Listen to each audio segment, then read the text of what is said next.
सम्राट चौधरी ही होंगे बिहार बीजेपी के भविष्य। कुछ देर पहले बीजेपी के विधायक दल की बैठक हुई और इस बैठक में विधायकों ने सम्राट चौधरी को नेता और विजय सिन्हा को उपनेता चुना है। यह इस बात की तरफ साफ संकेत है कि कल जब नीतीश कुमार 20 नवंबर को गांधी मैदान में मुख्यमंत्री की शपथ लेंगे तो सम्राट चौधरी और Vijay Sinha deputy chief minister के तौर पर शपथ लेते हुए देखे जा सकते हैं।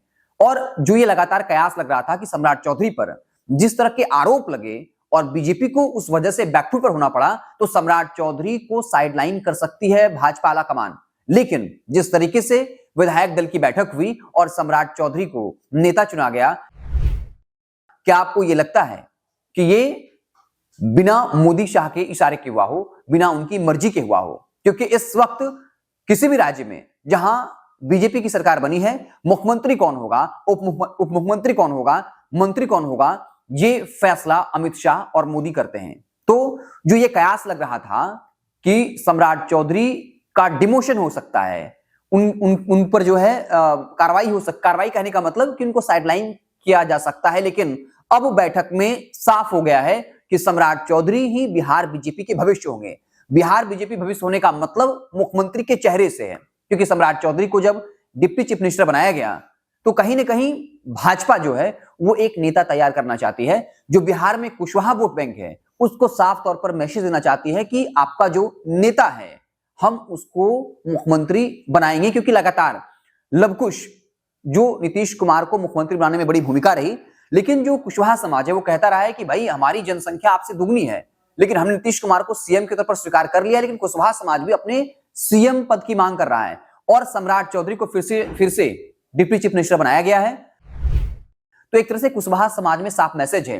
जिस तरीके से लोकसभा चुनाव में कुशवाहा वोट बैंक में एक बड़ा कह सकते हैं बंटवारा हुआ, आरजेडी ने कुशवाहा वोट बैंक अपनी तरफ खींचा, लेकिन बीजेपी किसी भी हाल में कुशवाहा वोट बैंक को अपने से दूर नहीं जाने देना चाहती है। क्योंकि किसी भी पार्टी के लिए, खास करके बिहार में कोई भी पार्टी हो, हिंदुत्व अपनी जगह है, देश हित अलग बात है।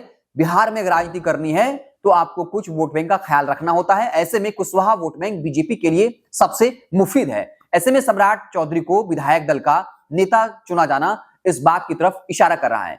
कल जब 20 नवंबर को गांधी मैदान में शपथ होगा, और इस बात पर भी कोई शक नहीं है कि नीतीश कुमार ही मुख्यमंत्री होंगे, क्योंकि कई तरह की खबरें आई कि बीजेपी जो अपना मुख्यमंत्री दे सकती है। फिर एक पोस्टर लगा जेडीयू कार्यालय में कि नीतीश कुमार सबके हैं।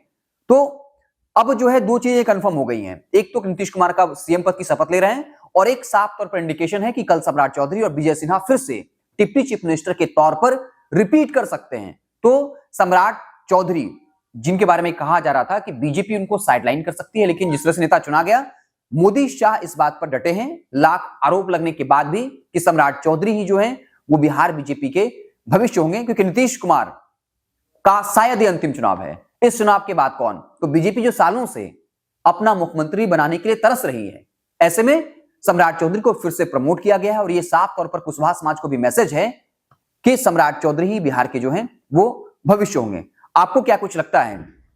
क्या सम्राट चौधरी का और विजय सिन्हा का नेता उपनेता चुना जाना बस इतना भरी है, या फिर इस तरफ इशारा है कि कल जब नीतीश कुमार मुख्यमंत्री पद की शपथ लेंगे तो इन दोनों को डिप्टी चीफ मिनिस्टर बनाया जाएगा? हाल ही में एक वीडियो भी वायरल हुआ था जहां नीतीश कुमार पहले चलते हैं, उनके पीछे से सम्राट चौधरी, और सम्राट चौधरी का कॉन्फिडेंस ये बता रहा था कि उनको जो है डिप्टी चीफ मिनिस्टर बनाया जा सकता है। हालांकि एक फोटो और भी वायरल हुआ था अमित शाह के साथ, जहां पर कहा गया कि सम्राट चौधरी का जो है चेहरा देखिए, उनका चेहरा बना हुआ है, शायद आलाकमान जो है उनको साइडलाइन कर सकता है। लेकिन अब लगभग ये साफ हो चुका है कि सम्राट चौधरी ही बिहार बीजेपी के सबसे बड़े नेता होंगे।